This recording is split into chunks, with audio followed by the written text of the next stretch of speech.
ফেস্টিভ্যালে গেলেই মিলবে 10 টাকার খাবার। মুর্শিদাবাদ ফুড ফেস্টিভ্যালে মিলছে ইডলি থেকে ধোকলা, পনির পকোড়া, রাজস্থানী মির্চি পকোড়া থেকে আমের চপ। খাদ্যপ্রেমীদের ভিড় জমছে 35 নম্বর স্টলে। 10 টাকাতেই পেট ভরছে ফুড ফেস্টিভ্যালের ময়দানে। এমন কথাটা শুনে আপনারা সকলেই হয়তো একটু অবাক হচ্ছেন, কিন্তু সত্যি সেই খাবারটা কিন্তু খুব ক্রাঞ্চিও নয়, আবার খুব আনহেলদিও নয়, খুব হেলদি ফুড, যেটা সচরাচর আমরা শুনে থাকি। হেলদি ফুডের কথা নিয়ে এই মুহূর্তে সকলেই বলছেন পুষ্টিবিদরা, আর সেই হেলদি ফুডের মধ্যে অন্যতম ধোকলা। আর সেই ধোকলা কী দিয়ে তৈরি হচ্ছে এবং তার সাথে আরও কী কী রয়েছে, এই বিষয়গুলো এই মুহূর্তে পুষ্টিবিদরা বারংবার বলে থাকেন যে সব থেকে পুষ্টিকর খাবার বলা যায় বাড়িতে তৈরি করা। কিন্তু সেই খাবারই সব থেকে কম দামে এই বছর ফুড ফেস্টিভ্যালের ময়দানে যারা তৈরি করছেন তাদের মুখ থেকে বরং শুনে নিই। আমাদের যে কোম্পানিটা গণেশ গ্রেনস লিমিটেড আছে, সেই কোম্পানির প্রোডাক্ট দিয়ে তৈরি আছে। এখানে বেসন আর মশলা, স্পাইস, গণেশ কোম্পানি আমাদের স্পাইস লঞ্চ করেছে। তো যে মশলা ফসলা আসছে এগুলো সব গণেশের কোম্পানি দিয়েই আছে। আমরা এটা সেল প্রমোশন করছি আমাদের প্রোডাক্টের।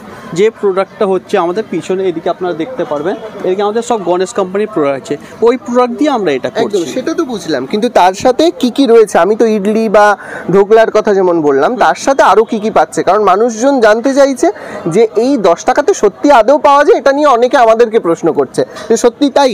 না, অবশ্যই পাওয়া যায়, না পাওয়ার কিছুই নাই। এটা পুরোটাই হাইজেনিক আছে আর পিওর ভেজ আছে। এখানে আপনি পাচ্ছেন ইডলি, পাচ্ছেন গণেশ ইডলি, এখানে মেটেরিয়ালও গণেশ আছে। ঢোকলা পাচ্ছেন, এটা ঢোকলা আছে, এটাও 10 টাকা দাম আছে। এটা পনির পকোড়া আছে, এটা হচ্ছে আলুর চপ আছে। এটা দুটো ভেজ পকোড়া দেওয়া হচ্ছে 2 পিস 10 টাকাতে। এটা রাজস্থানি মির্চি পকোড়া আছে, এটাও 10 টাকাতে। আর এটা হচ্ছে আমের চপ আছে, এটাও 10 টাকাতে। আজকে এই সময় এই সিজনে আম পাওয়া যায় না, কিন্তু আমরা আম জোগাড় করে আমের চপ খাওয়াচ্ছি বহরমপুরবাসী তথা মুর্শিদাবাদবাসীকে। কি আমরা এখানে যে গণেশের প্রোডাক্ট দিয়ে তৈরি করেছি, আপনারা খান, খেয়ে দেখুন। এই জন্য আমরা 10 টাকা রেট রেখেছি।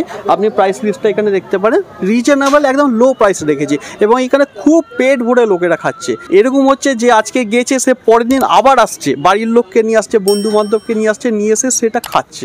একদমই তাই, আসাটাই স্বাভাবিক। তার অন্যতম কারণ, যে প্রোডাক্টগুলোর কথা শুনলাম, অর্থাৎ যে খাবারগুলির কথা শুনলাম, অন্য সময় এই খাবারগুলি মার্কেটে কিনতে গেলে এর থেকে প্রায় 3 গুণ দামে কিনতে হয়। অন্তত রাজস্থানি লঙ্কার চপ বা পনির পকোড়ার যে সাইজ দেখলাম, সেই সাইজ দেখে বলছি যে অন্য সময় যখন আমরাও কিনতে যাই তার দামটা কিন্তু অনেকটা বেশি থাকে। কিন্তু 10 টাকাতেই ফুড ফেস্টিভ্যালের ময়দানে যেভাবে মানুষের পেট ভরছে, তা সত্যি আমি অন্তত নিজেও অবাক হয়ে গেলাম। আপনারাও আসুন, চেখে দেখুন খাবারের স্বাদ এবং তার সাথে ঘুরে দেখুন ফুড ফেস্টিভ্যালের ময়দান। আর কিছুদিনের অপেক্ষা, তারপরে ফুড ফেস্টিভ্যাল শেষ হলেও উৎসবের মরশুম কিন্তু চলতে থাকছে। আসুন এবং উপভোগ করুন। বহরমপুর থেকে বেদান্ত চট্টোপাধ্যায়, শুভরাজ সরকার, ইমাজিন কমিউনিটি মিডিয়া, মুর্শিদাবাদ।